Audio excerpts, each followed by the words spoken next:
neste momento, Deus, através desta emissora, leva até você mais um programa de fé, com mensagens, hinos e orações a seu favor.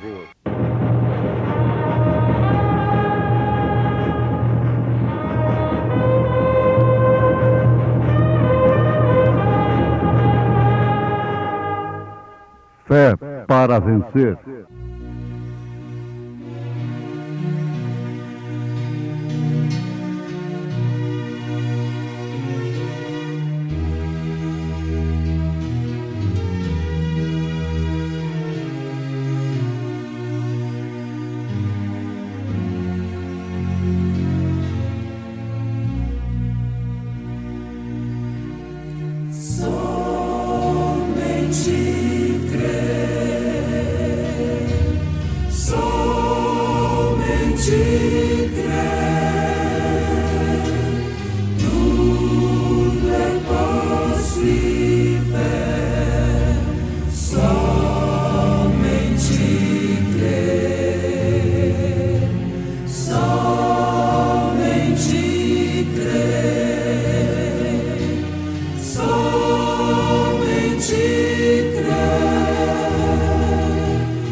Belém, terra de Judá, de modo nenhum és a menor entre as capitais de Judá, porque de ti sairá o guia que há de apacentar o meu povo de Israel.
Herodes ficou incomodado, muito perturbado, e toda Jerusalém ficou perturbada com ele.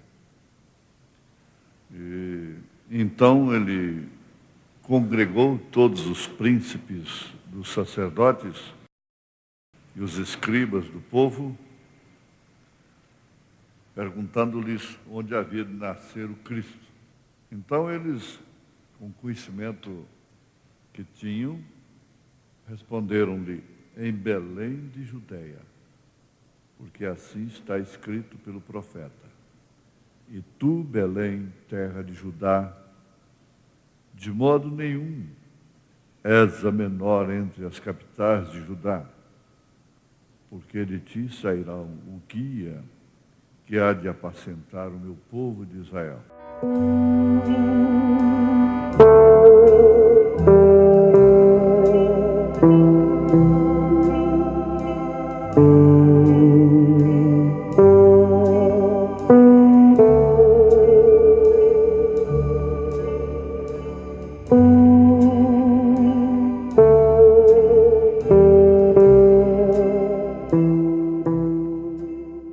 Ouvintes, a Bíblia Sagrada ficou escrita, é um livro escrito por inspiração divina, por um propósito divino,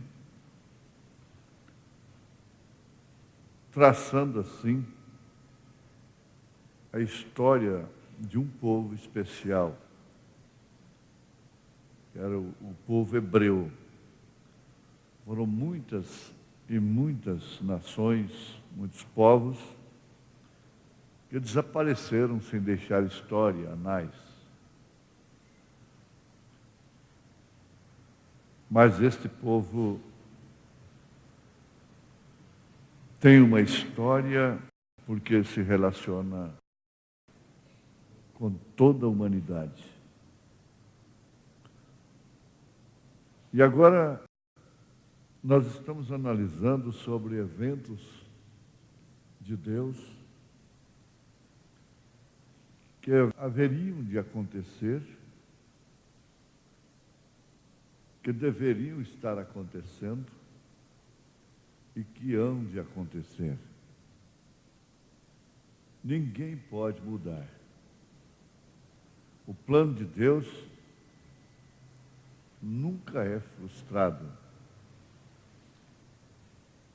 Ele deu um drible na linguagem esportiva, popular. Ele deu um drible em toda a sociedade religiosa, política de então. No próprio Herodes, o menino que era rei dos judeus, nasceu exatamente onde estava previsto nascer, profetizado. Não viu o que eles disseram? Assim está escrito pelo profeta. Tudo isso acontecendo, e sabemos que Herodes depois conclamou aqueles magos para, na volta, passarem por lá, porque ele também queria ir adorar o menino, mas ele não queria. Queria saber do seu paradeiro. Queria matá-lo, porque ele não aceitava esse assunto de rei dos judeus, a não ser ele. Então, os magos avisados por divina revelação não cumpriram aquele trato com Herodes. Voltaram por outro caminho e Herodes, então, mandou matar todas as crianças, é claro, meninos de 2 anos para baixo, pensando assim em frustrar um tão grande plano de Deus, que era a sua primeira vinda, através de seu filho, concebido por obra e graça do Espírito Santo. Não conseguiu. E durante esse tempo, começando por Maria, claro, que ela sofreu muito, as mulheres mantinham distâncias daquela pequena virgem, diz o profeta. Com uma certa razão, porque elas não sabiam, elas não tinham uma revelação que o pobre velho Simeão tinha, que a pobre cega Ana tinha. Então, veja o quanto elas tinham razão de se manterem à distância. Suas filhas, as moças, teriam que se manterem longe dela. Por quê? Porque, segundo a razão, segundo o entendimento deles, ela teria um filho ilegítimo. Elas disseram, vê você, ela tem um filho ilegítimo. Agora vejam como Deus faz com que as coisas pareçam tão radicais. Justamente para que aqueles que estão predestinados para blasfemarem, tropeçarem, caírem nesta armadilha. É próprio, o tropeço é próprio. O tropeço pertence à física, até. Ninguém vive neste mundo sem tropeçar. Um dia você tropeçou e caiu, levantou-se novamente. Não resta dúvida. Mas Deus fez a coisa de uma maneira tão complicada, mas para complicá-la bastante, a ponto de confundir a todos os sábios entendidos, simplesmente usou a simplicidade. Foi isso. Então, ele sempre puxa a lã sobre os olhos de Satanás. Ele não pode ver. Então, o que tinham que dizer? Com imundo, com sujo, aquela adúltera frustrou a nossa religião, a nossa lei, a nossa sociedade, conseguindo esse casamento. Ela era tida como uma adúltera. Mas o profeta desta era usa um termo muito familiar, muito gostoso a respeito de Maria, em relação ao julgamento que ela recebia. Ele diz assim: aquilo não parou as batidas do coração da Mariazinha. Aquilo não parou as batidas do coração de Mariazinha.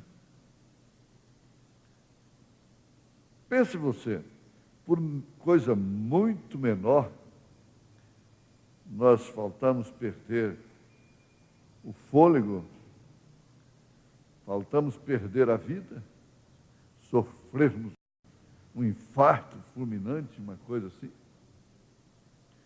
Mas aquilo não parou as batidas do coração, aquele coraçãozinho. Ele se mantendo à distância dela, fazendo aquela coisa tão injusta, fazem a mesma coisa agora, da mesma forma, com os que têm crido na segunda vinda de nosso Senhor Jesus Cristo. Mas vamos usar o termo popular, esportivo, Deus tornou a dar um dibre de primeira no grande, no pseudo-intelectual ou nos pseudos intelectuais do século presente. Porque nós estamos no século 20/21. Há de se entender isso ainda. Todo o avanço que temos é do século 20/21. Agora, você sabe, você não chegará no século 22. Ninguém que está me ouvindo chegará no século 22. Você vai viver com o século 20/21. Mas o dibre veio aí, de novo. Em relação à segunda vinda, Deus fez a mesma coisa. Pegou uma família sem nome, um contrabandista de uísque, num estado mais pobre dos Estados Unidos, o estado de Kentucky, casado com uma Mariazinha também, pobre. Ela se casou muito nova, com 15 anos, teve 8 filhos, num casebre tão simples. Mas uma coisa começou a acontecer que incomodou muita gente por lá, naquela região. Uma luz pairou sobre a cabeça de um bebê por 3 dias.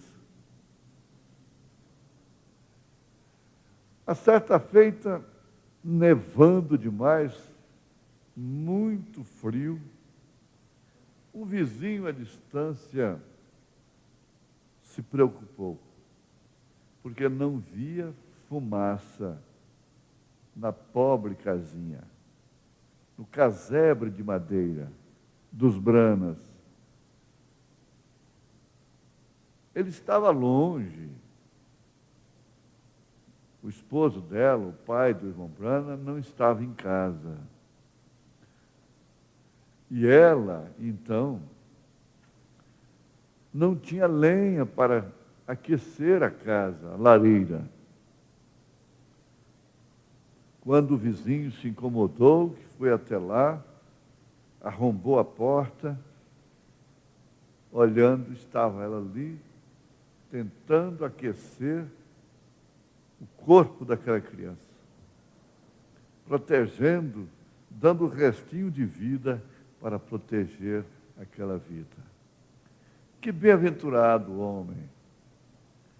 Pegou lenha, trabalhou, levou lenha para lá, acendeu o fogo na lareira, aqueceu a casa, e assim William Branham foi passando pelas dificuldades, pelos valados, pelas montanhas, pelos riscos, e chegou até nós. Precursor da segunda vinda de nosso Senhor Jesus Cristo. Não cursou uma faculdade. O precursor da primeira vinda também não cursou. Não tinha o nome na Bíblia, que era João. E a Bíblia diz assim, que quando Anás e Caifás eram sumos sacerdotes, a palavra veio. Está escrito assim, quer dizer, a palavra foi a João lá no deserto. Lá no deserto. Deus nunca tirou um profeta da faculdade. Nunca. Um profeta mensageiro. O Eliseu teve que queimar a canga dos bois. Matar os bois. E assim por diante. Olha o dibre no século 20/21. Por mais que gritemos, por mais que mostremos, por mais que haja provas, fotos sobrenaturais, filmes, mensagens, sinais na natureza. Nada disso mostra nada para eles. Por mais que Jesus fez milagres, se identificou como o Messias, eles não puderam ver. A lã estava nos seus olhos. Mas, por outro lado, uma samaritana disse: vejo que és profeta. Quando o Messias vier, ele fará todas estas coisas. Por outro lado, um ladrão crucificado, moribundo, ali do lado direito, viu, não tinha lã nos olhos. Lembra-te de mim quando entrares no teu reino. Por outro lado, um Pedro, pescador, não sabia assinar seu nome, disse: tu és o Cristo, Filho de Deus vivo. Isso hoje qualquer demônio fala isso aí. Mas naquele dia era somente por revelação do Espírito Santo. Não tu revelou a carne, nem o sangue, mas sim meu Pai que está nos céus. Agora, que júbilo, que alegria, que recompensa, que gratidão deve imperar e operar em nossos corações. Porque Deus deu dibre nos sábios entendidos deste século 20/21. Mas não deu em nós. Não deu em mim, não deu em você. Nós podemos ver a coluna de fogo novamente. Podemos ver a atuação de um profeta. Você disse: se eu vivesse no tempo do profeta Elias, pois estamos vivendo no tempo do profeta Elias. E não queira ver Elias na sua quinta manifestação, porque vai ser terrível aquele dia. Essa é a grande bênção. Analise, medite, creia nessa mensagem. Essa mensagem é Deus.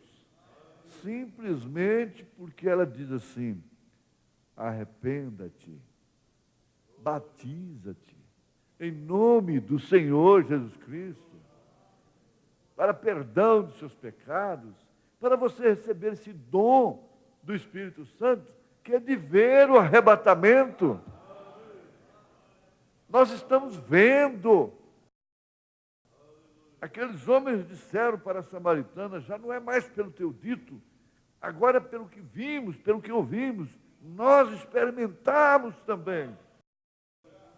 Deus te abençoou. Deus me abençoou. Deus nos abençoou. Em nome de Jesus Cristo. Amém.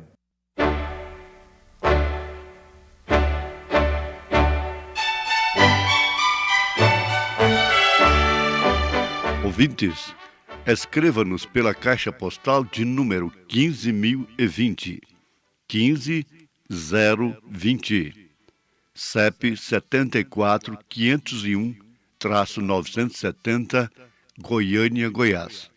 O nosso endereço na internet é www.apalavraoriginal.org.br. Volte a nos ouvir amanhã novamente, neste mesmo horário, nesta emissora, se o Senhor nos permitir, com fé no Filho de Deus, a fé que vence o mundo.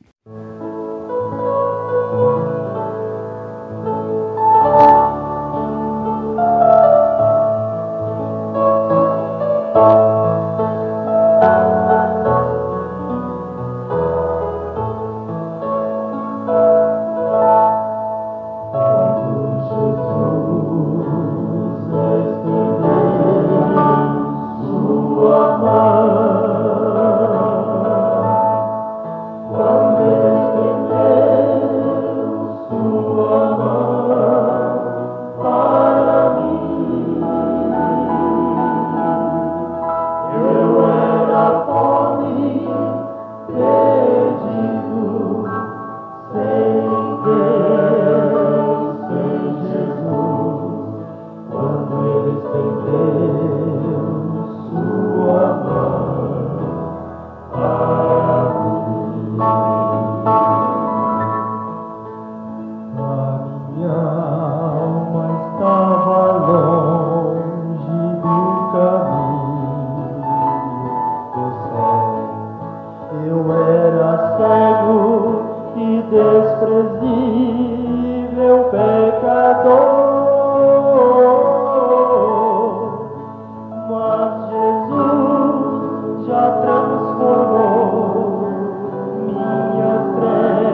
quando ele estendeu sua mão para mim.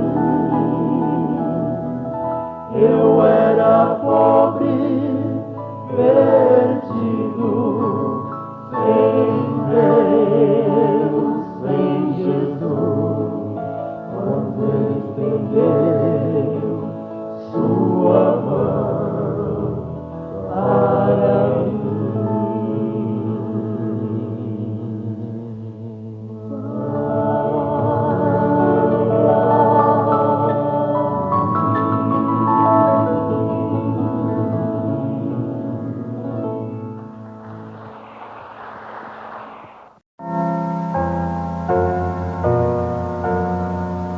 Pelos tempos findos, Deus segurava os que nas promessas só confiou. Ele é fiel nos dias amargos, até na tempestade firme estou. Minha rocha preciosa, tu pra sempre ficará.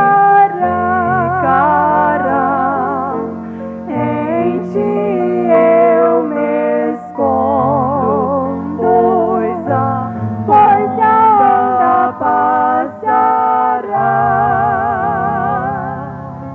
Céus e terras terminam, os amparos fugirão. De Deus nada me separa, as promessas firmes estão. As promessas valem, glória a Deus. Nunca Deus falhou no seu dizer. Deus é meu abrigo, nada eu temo. Esta rocha nunca vai tremer. Minha rocha preciosa, tu pra sempre